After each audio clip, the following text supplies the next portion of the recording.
Sa mga nagtatanong po sa sakit ni Babe, mayroon po siyang lungs fungus. Tapos, mayroon din siyang COPD. At mayroon din siyang PTB. 2018 po nalaman namin na na-diagnose siya sa lungs fungus. Gawa daw ng pag-vape. So, nag-vape siya. Pagkatapos nung nalaman niya, bumalik siya sa paninigarilyo. Tapos yun, during pandemic, nalaman din namin na na-diagnose na siya sa COPD pala. Kaya pala hirap na siya huminga. Tapos nitong January 4, nitong 2024, nalaman namin na may TB na siya dahil dinala na siya sa ospital. So, kinonfine siya sa ospital. Tapos yun nga, nalaman namin lahat-lahat. So, advice ko lang, pero depende naman sa inyo. Itong akin ay experience lang. Kasi nga si Babe, nagve-vape, naninigarilyo. Ngayon, nag-i-enjoy kayo sa pagbe-vape, pero darating ang araw talaga na sisingilin pala ang katawan nyo. Ang pagsingil niyan, hindi agad-agad, kundi paunti-unti. Ganyan kasi ang nangyayari kay Babe.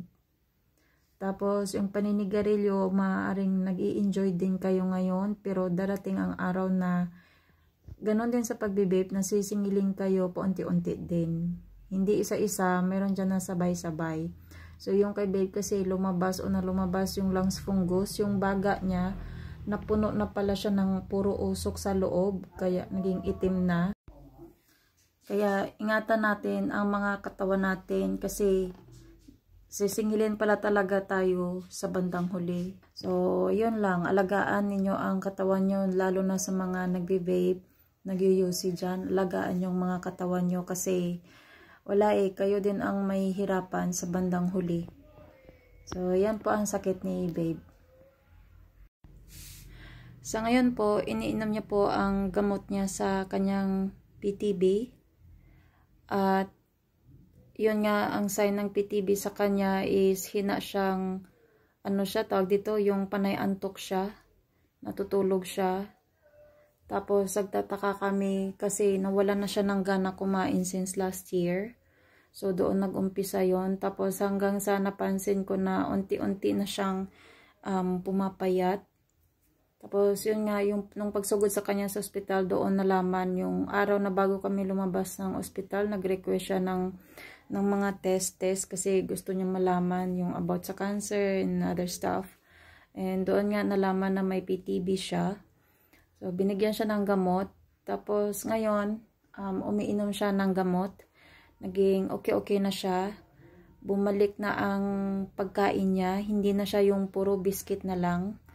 Tsaka, in-advise din ng doktor na huwag siyang ipa-diet kasi hindi siya pwedeng mag-diet. Dahil kung magda-diet siya ay lalo siyang manghihina.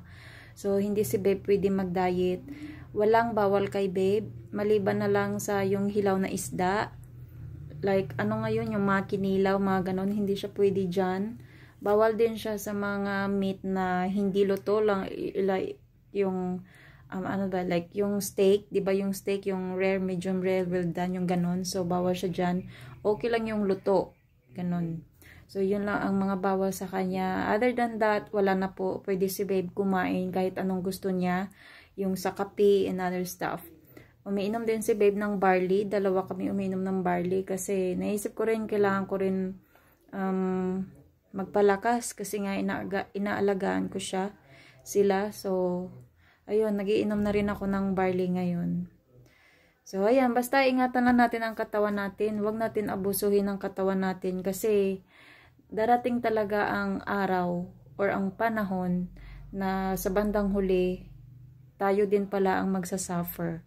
Yun kasi ang na-realize ko, kapag nakikita ko si Babe araw-araw na nahihirapan. Napapaisip ako bigla na, ganito pala, ganun pala.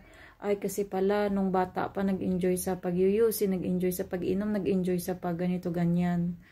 So, ayan. Pero, dumating ang panahon na sinisingil siya. Ganon. Yung airways ni Babe, like sa atin ngayon, like ako, may airways ako ngayon, pero dahil hindi ako naninigarilyo, yung airways ko normal, nakabuka siya, ganun.